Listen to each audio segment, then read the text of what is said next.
Being woke is a crime against everyone and everything, apparently, according to a bunch of people who don't want other people to exist, or at least they want them to exist out of sight and out of mind. There's a large group of people who have access to microphones and audiences who want you to know that there's a radical agenda, one that is waging war against your values and your beliefs, and the main identifier is the word woke.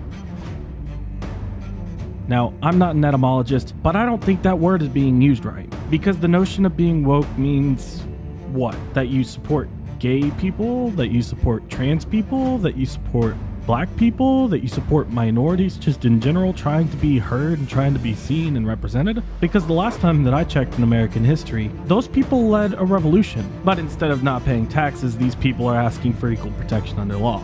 This group of people is claiming that this war is raging every day, trying to warp the minds of your children, and that the woke mob is coming for you, almost in the same way that they proclaim that the radical left is coming for you.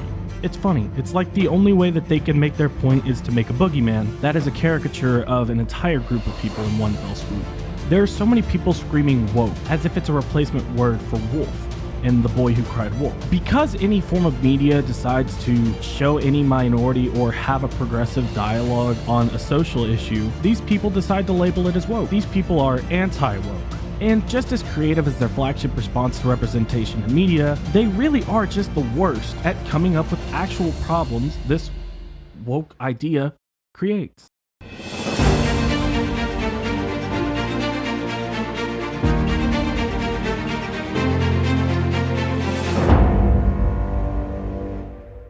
Look, I'm not going to proclaim to have all the answers. In fact, the name of the channel is I May Be Wrong. There is this notion that if you have representation in media, you're woke. If you represent a group of people that are, say, minorities, you're woke. Essentially what this whole anti-woke movement is doing is trying to call out the problem with the quote-unquote woke movement. We're talking about what's known as a culture war, and I really do not enjoy calling it a war because I think that's stupid. It's not a war. It is supposed to be an intellectual debate, but it's not, because there's nothing intellectual about what's happening on at least the response to this woke movement. There really needs to be a better name for it.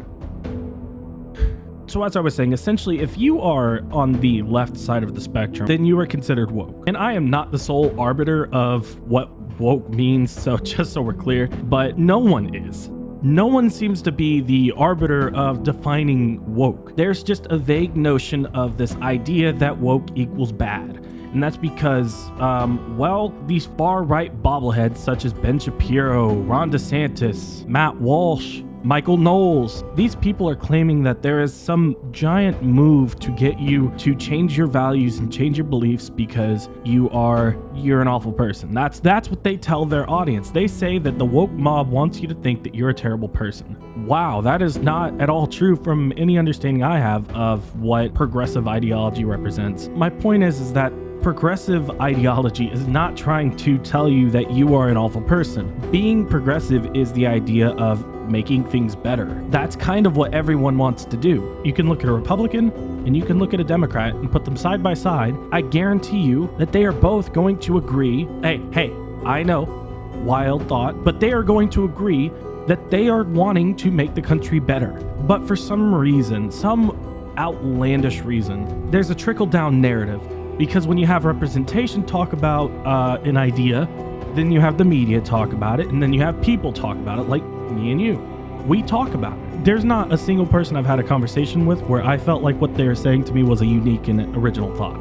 That's just kind of the contemporary public rhetoric right now. There's not a single person who has deep intellectual thoughts on what's going on.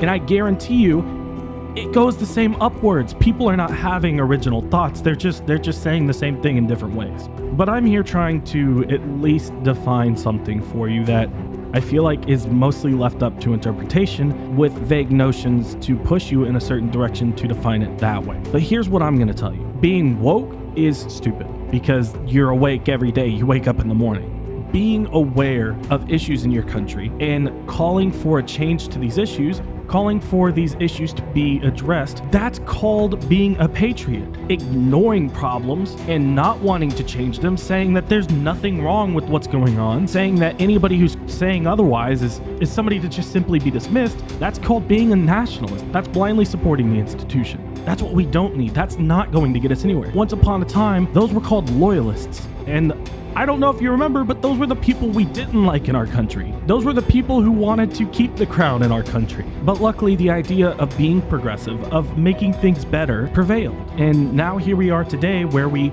seem to find ourselves having mainstream representatives mention and talk about what they have referred to as a national divorce. Good God, get those people out of power, because we don't need that. We don't need that. Look, I like you. If you're conservative, I like you. If you're liberal, I like you. Why would I fight you? If anything, I'm trying to just get you to see my side of things, as I can assume that you're trying to get me to see your side of things.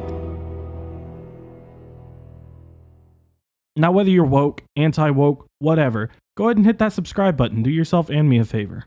Now let's get back to it. There's nothing that's going to change your mind. There's nothing that's going to get you to see perspective, because I guarantee you, I feel like this is a 99%er. Name one person who's had their mind changed by Facebook comments. Name one person who's had their opinions changed by TikTok comments, YouTube comments, whatever. Any social media, any form of secondary communication where it's not face-to-face, sitting down and having a cup of coffee together, sitting down having a glass of bourbon together. Name me one person who's had their mind changed over that. Because online, we put ourselves in echo chambers. We do not like to expose ourselves to alternative ideologies. And think about representatives. When they go on TV and they talk about these social issues or policy issues, what are they going to be saying? They're going to be saying what gets them the most votes. Think about votes as currency. The more that they support what their constituency doesn't, they're losing their currency. They're losing their votes. I guarantee you, conservatives are not well represented in liberal media, and liberals are not well represented in conservative media. There's not a brewing national divorce. If anything, the argument's over Trump's crimes, but